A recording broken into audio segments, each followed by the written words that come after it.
Pozdrav svima! Dobrodošli u novi video na videologu Liv Politika u kojemu komentiram najnoviju HRT-ovu anketu za predsjedničke izbore.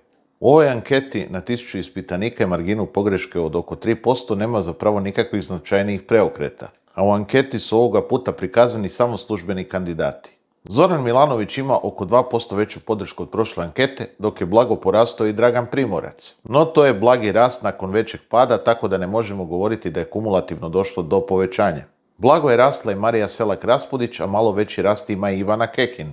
Iako HRT tvrdi da Ivani Kekin situacija s Nikicom Jelavićevim zemljištem u Istri nije naškodila, ja bih prije rekao da je ovo sad njen maksimalni rast, jer po anketama do te afere Kekin je bila na uzlaznoj putanji i pričalo se da bi mogla prestići Mariju Selak-Raspudić. To sada očito neće biti moguće. Od posljednjih 4 kandidata blagi pad je zabilježio Miro Bulj, dok je Branka Lozo sada na iznad 3% podrške.